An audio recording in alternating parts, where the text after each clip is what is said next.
Ignition sequence start. 6, 5, 4, 3, 2, 1, 0. All engine running.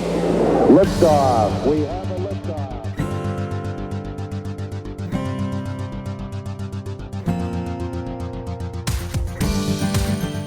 Welcome to the Xterra Podcast. I'm Tom Patton. Space domain awareness, the comprehensive understanding of the space environment, is crucial for ensuring the safety and sustainability of space operations. The 27th edition of the Novaspace Satellites to be Built and Launched report forecasts that an average of over 3,700 satellites will be launched annually between 2024 and 2033. That's equivalent to 10 satellites per day. Keeping track of all those satellites, and not to mention all of the accumulated space debris in low, medium, and geostationary Earth orbit, is only going to get more complex. Scout Space launched its first in-space products and services in 2021, allowing spacecraft to see and understand the things around them while on orbit. My guest on this edition of the Xterra Podcast is Philip Hover-Smoot, who was named CEO of Scout Space in January of this year. Philip, thank you for joining me on the program. Thanks for having me. My pleasure. Let's talk a little bit, first of all, about the Scout Space technology and how it enhances satellite autonomy while improving the space domain awareness and strengthening space safety and security. Yeah, absolutely. So at Scout Space, we're in the business of building the eyes and the brains of modern satellites. But if you really think hard about what the future of space needs, understanding what's there, where it's going, what it's trying to do is really fundamental to absolutely everything for future space architectures.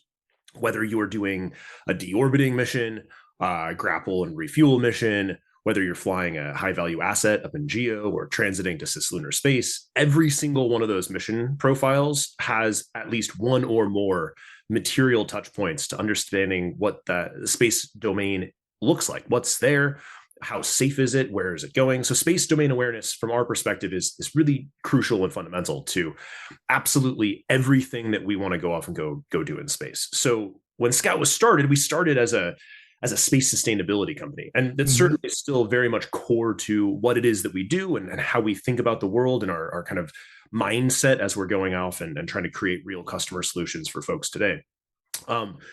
But at the core, we just don't think there's any future in space without effective space domain awareness, and moreover, the ability to share that awareness timely and effectively and build timely and effective value additive capabilities on top of that data set, right? The data's fine, doing something with it that people care about, way better. Well, then let's talk about the core technology behind the optical payload system that you guys have worked on. Yeah, absolutely. So we have three different product lines on the hardware side. Of course, we also have a very strong focus in software value additive capabilities. We have a comprehensive common software stack that we call Scout Point that helps enable autonomous operations. We've also built some apps and interesting things on that side. But on the hardware side specifically, we've got three main product types. We've got our large, basically our flagship sensor product called Owl. It's a sizable 35, 45 kilogram geo and cislunar qualified dual axis gimbal telescope. Comes in three different flavors, a 150 millimeter aperture up to a 350 millimeter aperture.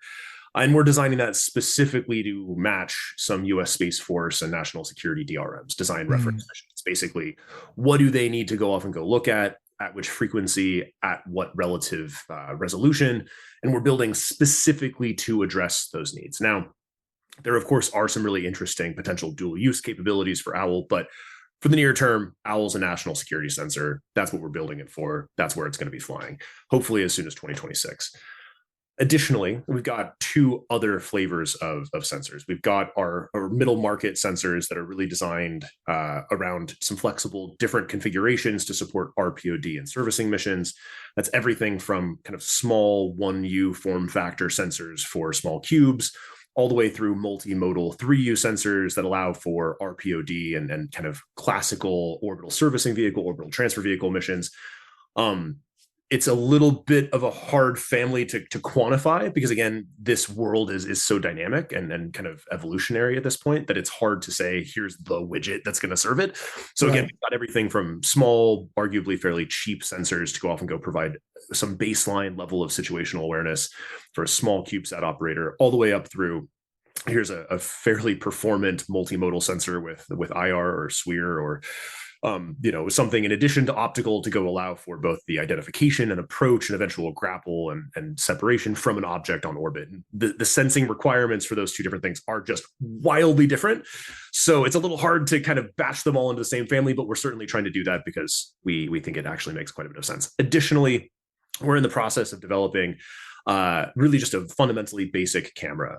We want to make sure that we have the opportunity to provide a vision capability to literally any operator, right? So we've built, integrated, or proposed capabilities to go on everything from a lunar rover to or OTV or a space station. We want to have a capability to go on everything. So we've opened up this new facet to go off and go allow for true, simple, basically just vision, not vision plus processing. That is, of course, a point I should have made about both our OWL and our middle market sensors. They all come with very capable processors operating the Scout Point software framework. But we also want to sell cameras. So, we've gone off and spent a lot of time learning what the right tech is, what the right hardware is, testing it, validating it, understanding how to integrate it. And we're going to try to leverage that to go off and go allow for even the kind of really entry level customers to go off and go have a Scout solution for their vision needs as well. So take us through a kind of an operational scenario. How does this responsive autonomy capability work in a real-time space operation? Yeah, absolutely. So, again, there's, to set the frame here a little bit, right? Space domain awareness and the solutions that we're building really are, 50, 60 different kind of design reference missions, if you will, or mission on-ops for 50, 60 different quite unique little, snowflake of a company, right? Every single mission is a little bit different. So it's always very hard to talk in generalities for space domain awareness. But when we conceptualize what the autonomy customers are going to be looking for, that comes down. There's probably two good illustrative examples that I can give that kind of show either end of the spectrum here. One would be your classical constellation operator, right? That is out there flying a number of satellites in some preset configuration through congested space.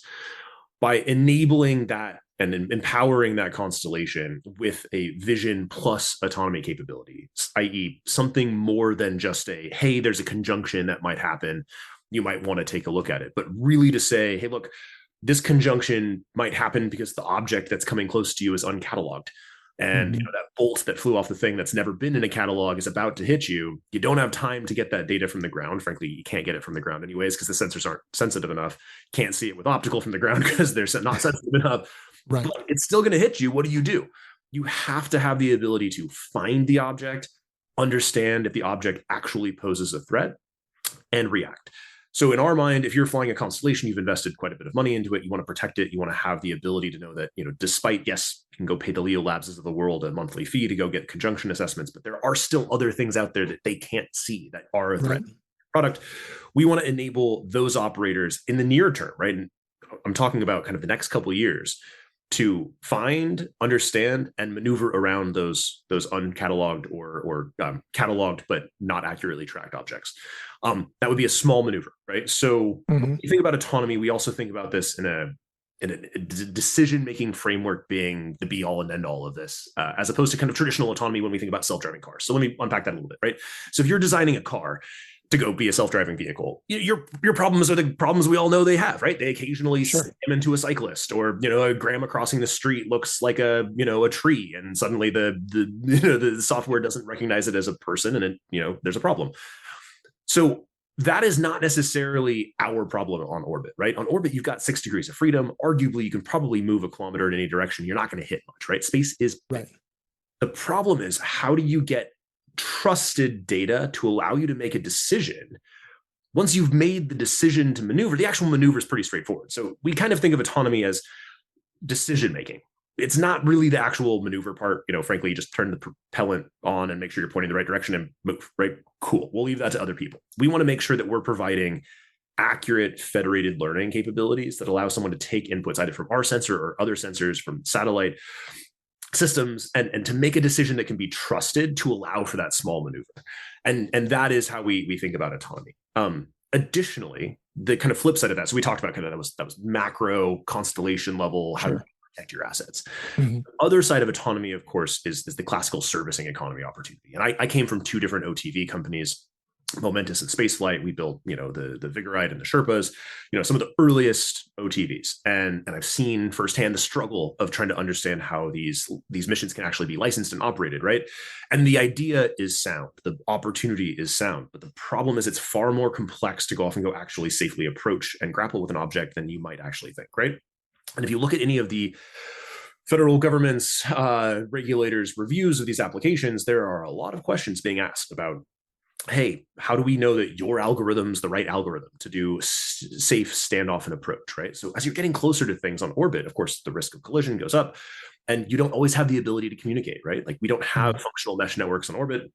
Most of these early stage companies don't necessarily have real-time communications. Not that that actually really exists for most people, but really they're talking to their satellite every once in a while, right? And the path is not totally consistent. So when you're getting really close to an object, you have to have a level of autonomy baked into that capability, because you're not always going to be in communication with your satellite. So it has to be able to understand its environment, make decisions on it, and make decisions that are trustable to the point that you can get a very expensive satellite close to another very expensive satellite and make sure they don't hit and create debris. We think that there's a good, standardized, trusted set of autonomy algorithmic capabilities that can be developed that we think will be eventually approved very easily by regulators, that we want to make the industry standard. We don't think it's wise or advisable for the US government or other allied governments to be licensing spacecraft as one-off snowflakes and unicorns every time, right? Sure. A new algorithm every time. That's going to create risk, and risk is going to eventually create a problem. And we frankly can't accept problems at the scale of what those problems might be. So if we want the orbital servicing economy to be what we all want it to be, we have to be able to develop both trusted data about where objects are in relationship to each other over time without losing track, and then make decisions on it in a way that is safe and trustworthy, which again means federated learning. So that's taking a bunch of inputs from a bunch of different sensors and sources and making sense out of it in real time without a human in the loop. So that's really what we're going for on the autonomy front. So then how much of a role does something like artificial intelligence, or if you want to call it augmented intelligence or machine learning, how much of that is involved in what it is that you're developing? Yeah, absolutely. So AI and ML solutions and computer vision capabilities are really rife within every single part of what we do. So yeah, and to be fair, not a large, model human being, right? I'm not an engineer. I'm a lawyer. Just happened to run a space company, so probably not the right person to be talking about the complexities of the exact models that are being operated. Sure. But, we integrate machine learning upstream for filtration, right? So this is, hey, we've got a sensor, it's producing a huge amount of data. Most of that data is not going to be helpful for us. So how do we filter that data? That's a machine learning problem. That's a tool and a filter that we've developed to go off and go create basically a more efficient processing model. So we, again, the majority of our sensors have processors integrated. We want to be as least impactful to our hosts as possible. So we need the ability to process our own data, but we of course have every reason to have we don't want to over processor ourselves. So we want to filter out the stuff we don't care about and then scale the processor capabilities to make sure that we're able to do the mission we need to go do. So there's machine learning, upstream filtration. Additionally, computer vision from a segmentation and intent estimation perspective is very important. There are some very interesting models that we've developed on the AI side to go off and go enable that. That is the, hey, you're looking at a thing, you kind of think you know what it is.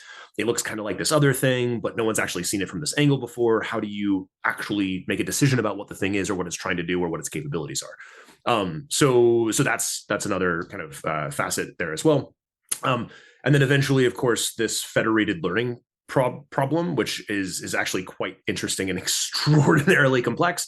Right. I understand that's actually a very common problem that a number of kind of industrial AI and ML applications are trying to figure out in different contexts that we also need to figure out on orbit, which of course is just way more complicated to do in space than it is when you're running an oil refinery.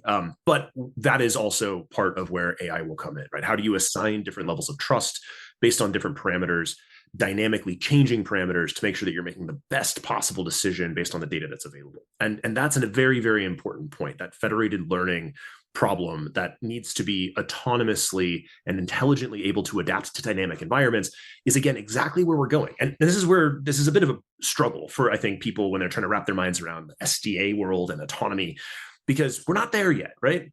But Right. very soon we'll be at the point where we have thousands and tens of thousands of satellites with propulsion dynamically maneuvering on orbit. And we have an existing infrastructure that only looks at these things every once in a while. And when you think about one object moving, that's scary enough, right? If you follow any of the people tracking SDA on social media, you'll have, notifications about orbital maneuver changes. Yes, we pick them up hours or days after they happen. And that's for a single object, right? When we're talking about dozens and then hundreds and then thousands of these things happening simultaneously, but you're only looking at them every couple hours or every day or two, it doesn't work. It just fundamentally doesn't work. So these things have to be solved, and you have to figure out how to assign different levels of fidelity to different data sets and able to make it happen. And how to do that in a way that's regulatorily approvable is just extremely difficult. I want to shift gears a little bit, Philip, and talk about your work with Dawn Aerospace. What is significant about that little partnership? Yeah, absolutely. So our partnership with Dawn is near and dear to my heart because it was my concept. It's like my baby. I think when we started thinking about what VLEO presents by way of a problem set to our customers, right? And right now we're 99.9% focused on the Department of Defense, U.S. Space Force, and intelligence community. That is who we care about, right? So we're trying to make sure that space can be monitored to allow for secure operations and maneuver for us and our allies, right? VLEO presents some really interesting challenges, right? So, and, of course, any one of us only has a limited understanding of what the US government's capabilities are for good reason. But what I understand is that we are currently today operating a combination of both ground-based and in-orbit-based sensors to figure out where things are and what they're trying to do. Those sensors are uniquely poorly positioned to handle VLEO issues. Let me explain. So when you're closer to the Earth, you're moving faster. Your windows of observation from ground-based sensors are smaller, right? So you basically are looking at a faster moving object, maybe more frequently, but for shorter periods of time. So there's some fundamental physics around the limitations of ground-based sensors to look at things in VLEO. It just makes it a little bit harder. Admittedly, those ground-based sensors, optics, lasers, what have you, are actually fairly effective, right? Especially when you're closer, you're 300 kilometers away, you can see things better than you can when they're 1,000 kilometers away. It's common sense. But still, it's imperfect, right? If you look at where these sensors are located and the fans and arcs of where they can actually kind of orient to look, it is limited. There are gaps. We understand there are gaps. We know our adversaries maneuver in those gaps. There's no reason to believe they wouldn't maneuver in those gaps in VLEO because they're doing it in LEO and elsewhere. Why wouldn't they do it there as well? So there's a problem there. And for SDA operators, it's extremely important not to lose track of things. This is something we've had a number of contracts working with Space Force on. Understanding how to hand off track from sensor to sensor is actually very, very difficult technically. And if you lose track of something, it can be hours or days before you find it again. Again, that doesn't work when you're talking about the future economies of scale. So orbit to orbit, NEI imaging, non-Earth imaging, basically RSOs, resident space objects being looked at by a sensor on orbit. Actually, from an optical perspective, it's very, very hard to look at things pointing down towards the Earth, right? In a world, I operate things on orbit. I want them to look at a shiny object with a black background. That gives me the best possible resolution. It means I can see the most detail. It's easiest to segment. It just makes it for clean imaging. If you're in LEO and you're looking down into VLEO, more likely than not, some exceptions about, maybe you can catch something kind of like around the edge of the Earth and the land, or whatever, but more likely than not, you're looking at an object that is scattered with Earth light, right? Sure. So you're actually going to struggle to do a lot of the processing and kind of, data value additive things that you need to do to have meaningful SDA instead of just like, oh, there's an object right there, right? That's less useful than making it actionable intelligence out of it. So you want to be able to have a clean image. Well, as I said, you can't really do it from the ground all that well because your opportunities are limited. You can't really do it from above because you're looking down, you're going to have all this backscatter and backlight. So it's, well, how can you just get higher, right? And fundamentally, the Dawn Mark II suborbital craft is just a really interesting demonstrator opportunity for us to go and look at what it would take to put sensors in the fuselage of the aircraft, cut out the top of the fuselage, put in a kind of a proprietary optical window, and then mount a number of sensors inside. So we're flying 2 different cameras, actually probably 3 different cameras of 2 different types on our concept of operations or our kind of demonstration mission, to go off and go think about what this would be. And we think there's a really interesting niche there, not just because VLEO is an emerging kind of threat environment, not just because Russia and China are actively putting things up in VLEO, most of the time observation platforms, because of obvious reasons. It's easier to see things when you're closer. But because there's no other solutions out there. There isn't another solution. And moreover, these solutions that are out there are extremely expensive. VLEOs, you got to go to LEO first and then work your way down. So you need effective prop. By the time you get there, you have to have a very effective prop system and a lot of prop itself to go off and go persist there. Otherwise, you just get dragged back to the Earth. So it's a hard operating environment. By using a reusable, taskable, fly from anywhere platform, we don't have to build an expensive spacecraft with a capable propellant system and launch it and deorbit it. Like we can literally throw one of these in the back of a C-17, fly it to an atoll anywhere in the middle of the, pick an ocean, and we're on orbit a couple hours later. The mission profiles are short, right? It's 45 minutes. Right. Wait for the thing to fly over. You fly up, you take some pictures, you land. I get my sensor back. Dawn gets their airplane back. It's a classic reusability thing, right? Otherwise, anything you fly up into VLEO is going to burn the hell up. My sensors don't burn up. I get it back, right? So I only need to build a couple of these things. So the economics, the price point is just really, truly phenomenal. So in my mind, this is a really elegant solution because not only am I solving a problem that's uniquely difficult for SDA operators in VLEO, but I'm also doing it in a way that arguably is going to be like factors cheaper and dynamically possible. You throw something in VLEO, you're in one plane in one place, right? Yes, you can maneuver around. That gets very expensive and time consuming. I can build and I can put 3 of these things on 3 continents and fly them, and the price point is a tiny fraction of what one satellite in VLEO would actually look like.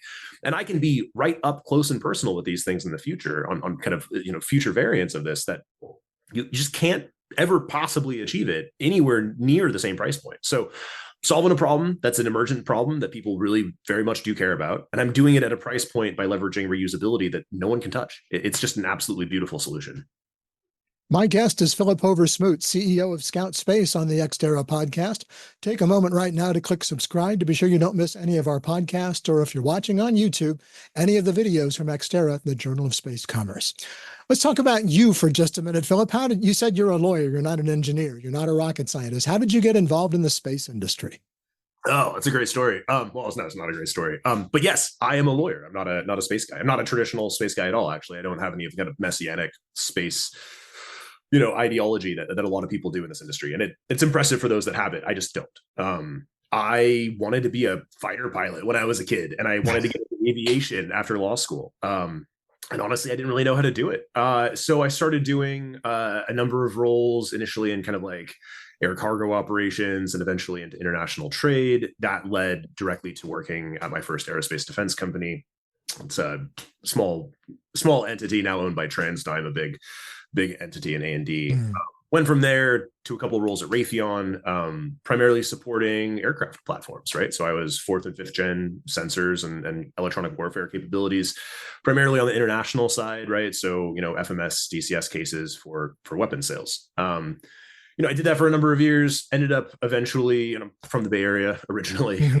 So, my entire life is basically here.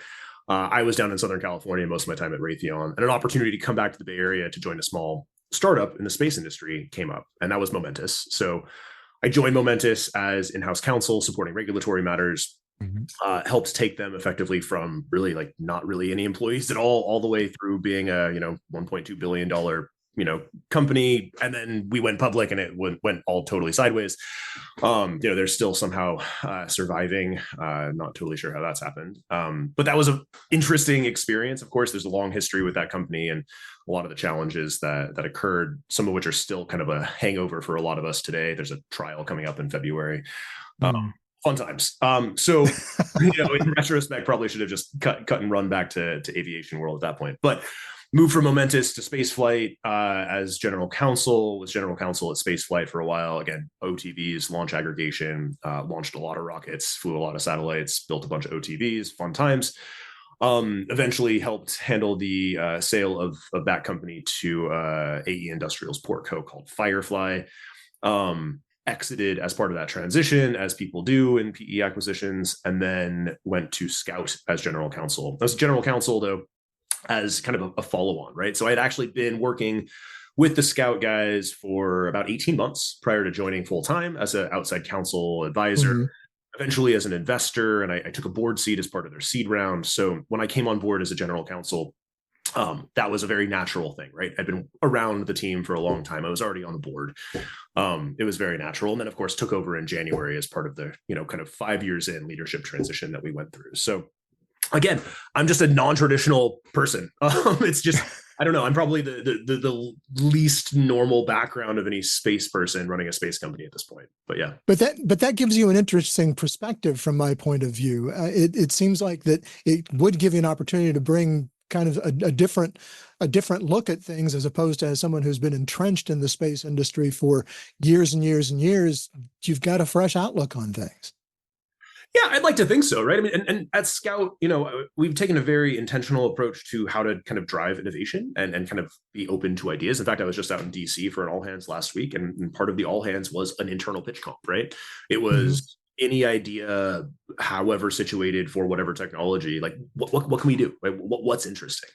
I mean, the fact that we're flying the space plane, right? That was a non-technical CEO's idea of like, hey, like, what if we took this thing over here and put it with this thing over there? Like, couldn't it be cool? And it is actually very interesting. We've developed some very, very interesting IP around how to integrate, space qualified sensors into a aircraft platform that frankly hadn't solved before. So, I like to think so, right? I'm a little bit intellectually peripatetic, right? I did, a JD, and I didn't want to be a lawyer, so I did an MBA. I finished that. I did a postdoctoral brief stint at Stanford Spokane in international security.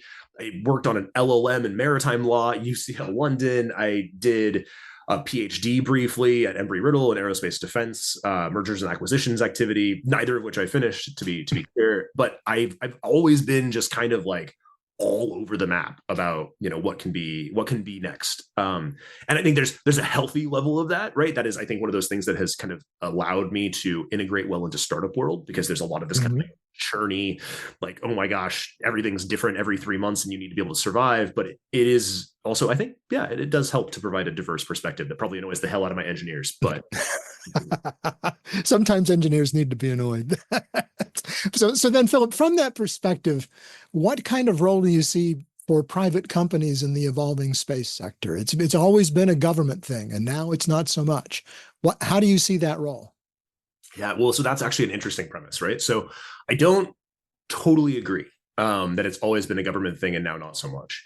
Space has always been a warfighting domain, and space will always be a warfighting domain. I think, I don't know, you can't see it, but I got a peace sign on the wall back there, right? I live in Santa Cruz, California. I'm about as hippie as anyone in the defense industry gets. Hey, look at my hair. Fair.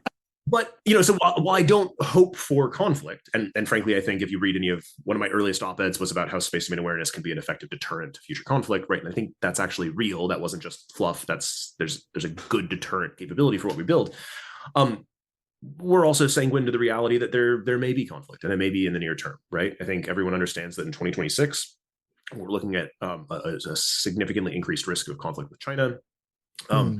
We don't necessarily want that to happen, but we also need to be realistic that in great power conflict, the first thing that will happen will be someone's going to take out the satellites. It's inevitable. I think there's very few people, I would imagine, again, not a war gamer, but I know people do that. I would bet most of the time, a lot of these things involve conflict starting at least very early in orbit, right? So it's part of the reason why we're building proliferated capabilities, right? So I mean, our OWL sensor is being built specifically because we want to have 6 to 12 of these things up there, because the existing on orbit government capabilities are going to get taken out in minute 6. Most of our capabilities are going to get taken out in minute 12. And by minute 15, our hope is 2 or 3 or 4 or 5 of our sensors are still alive. We want to have that persistent capability. So I do find it interesting, and having come from a couple of companies that, of course, are kind of have been bet completely on this commercial adaptation of the orbital environment to purely capitalist purposes. It is interesting to me that we're all so focused on that, because it is a very hard thing to understand that all of these business models are dependent upon coming in second to the reality of national security space operations, right? Like every license you get goes through a national security interagency review. If they don't like what you're doing, you don't get to fly. If there's conflict on orbit, we're all hosed. If there's conflict on orbit, there's also basically, preparations to second commercial operators into a government operating framework, right?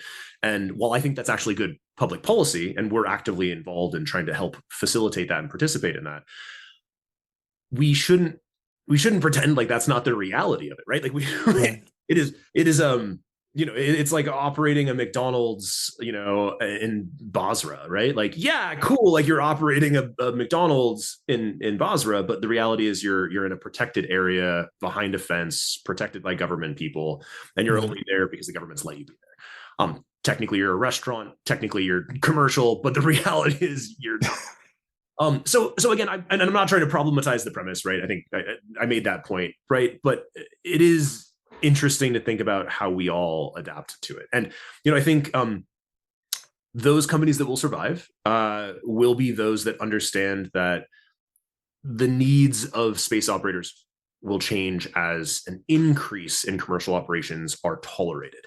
So today we're 99% US government focused, and that's because that's where the people who care about our technologies are. We do, as you've heard, believe that as we move forward, future commercial architectures cannot exist without effective space domain awareness operating at the edge with autonomy baked into it. But we're not there yet, right? So we are also very realistic about that. And we want to make sure that we're doing everything we can to go off and go build those capabilities for tomorrow, while also having a defensible, viable, profitable business today. So I think there's some healthy optimism, but there's a little bit too much bullish, commercial future. Is it has to be intrinsically part government, part commercial. Anyone who's purely commercial at this point is missing the boat. And they're going to get burned. That's, maybe too pessimistic of me, but. Let's you mentioned your first editorial, but I want to come back to one that's a little bit more recent that you wrote in Space News. And you said the space industry of the modern context demands honest introspection. What did you mean by that?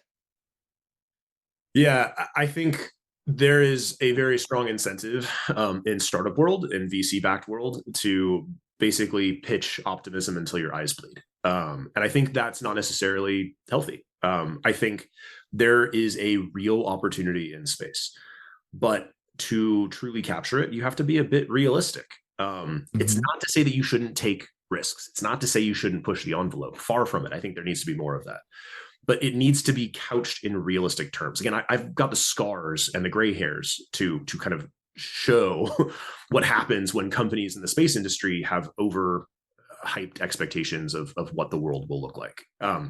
And I just don't think it's healthy. I don't think it's not good for us. It's not good for the entities that deserve funding to struggle to get funding because those that came before us overpromised and underdelivered. I think there needs to be a realization that we are largely regurgitating old tech.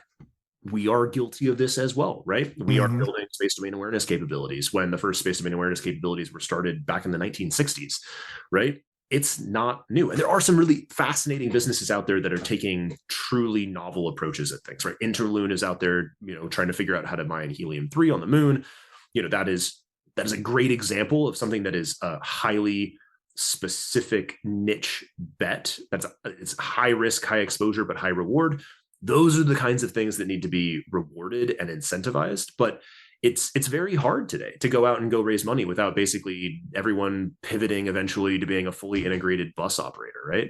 And I see this almost every couple of weeks where a company that's building a specific capability is suddenly building an all-up spacecraft bus because their investors think that that's the only way they're going to go capture market share. But the reality is there's 40 to 60 companies out there building buses and OTVs right now, not a single one of which will ever be able to hit their estimates of potential revenue because there's just not enough customers to go and buy these things, right? So I think, to be fair, that's capitalism. That's the way the world's supposed to work, right? Maybe capital gets allocated inefficiently. Maybe those companies should die. The vast majority of them should die, and that's a healthy thing.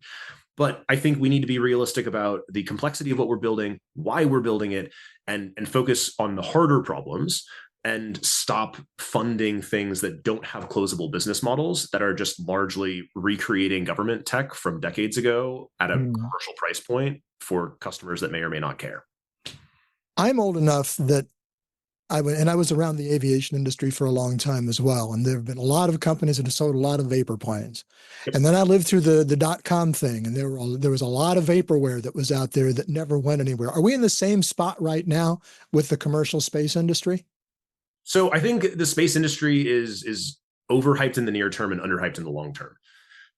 So I don't think we're in a 2008 housing or 2001.com kind of a bubble, because there just really wasn't an underlying asset class that was of interest. Here, there is real bloody opportunity, right? The few people who can figure out how to build good, stable, helpful hardware iteratively, and they're going to do wonderfully, right? I mean, like, I think of this as like the Wild West, right? I mean, like, I've got my great grandfather, yeah, was a wildcatter. I've got his picture on my desk right here. He's like my entrepreneurial spirit animal, and like he basically traveled the West, like drilling wells, 120 years ago, and 99% of the wells he drilled were just dry, right? And he got chased out of town.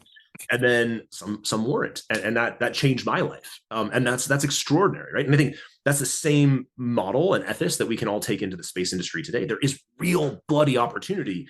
You just need to go drill the right holes in the right place at the right time, and for the few that do, it's going to be extremely remunerative. But there's going to be a lot of people selling snake oil and kind of doing things they shouldn't be doing. It cures hoarseness. Philip, we are just about out of time. It's an old reference to a W.C. Fields movie that you may have never seen. Well, we are just about out of time, but we ask this of all of our guests on the Xterra podcast, and that's to look out over the next 10 to 15 years in the commercial space industry and the role that Scout Space is going to play in it. And tell me what you see. Yeah, I'm very much fascinated in what we can build on the autonomy front. Not to say that I am dismissive of or unappreciative of the investments that our U.S. government customers are making into space domain awareness. I think that's a given, and frankly, we are privileged to be able to support it. But when I think forward about what we can do to really solve our customers' problems on the commercial front, autonomy is where it's at. I regularly tell this kind of vignette about the Earth observation operators a decade ago, where there's kind of the first bow wave of these people who came out and they raised a bunch of money and they flew some satellites and they started producing all this data, and they're trying to just sell terabytes of data to people. And everyone's like, oh my God, we just don't want your data anymore. Like, cool. Like, no more pictures. We want analytics, right? And it very quickly became clear that, and a lot of companies died as a result, that these EO companies providing just imagery, just data, it wasn't enough, right? You have to do something with it.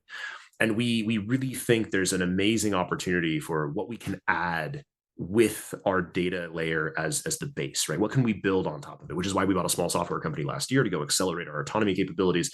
It is the one thing that can enable the true, nerd hackles on the back of the neck getting, on end, because you can go and build these mega constellations and mega structures and all these things that, we all want to see happen. That, to be fair, a lot of them might be pushed out further than 10, 15 years. But the capabilities we're building today are the one thing that can directly enable that, right? You can pick a different prop system any day of the week. You can pick a different OPC any day of the week. Again, 50, 60 different OTV bus operators out there. It's all kind of interchangeable. The one immutable reality is you have to have effective domain awareness and autonomy capabilities to ever grow and scale in space. Without it, it just doesn't work, and it's all going to end in catastrophe. So for me, that one is a really interesting trend because we're well positioned to capitalize on it. And two, it's also really bloody scary, right? Because if we don't appropriately invest in it, this is existential stuff, right? This is like, if we don't do this well, we will end up in a position with real dangerous real world impacts. And we want to do everything we can to build capabilities to go stop that from happening. Philip, I had a lot more, but I'm out of time, but I really appreciate you taking time to talk with me today. It's been very interesting. Yeah, absolutely. Thank you for the time, Tom. Philip Hover-Smoot is the CEO of Scout Space. And that's going to do it for this edition of the Xterra podcast. Check out our YouTube channel and be sure to click on subscribe so you can stay up to date on developments in space commerce and be notified when we post new videos. You can get daily updates on space commerce by subscribing to the Journal of Space Commerce on Substack at www.xterrajsc.com. And one thing more, be sure to connect with us on LinkedIn and follow us on X at xterrajsc. Until next time, I'm Tom Patton. Thanks for joining us.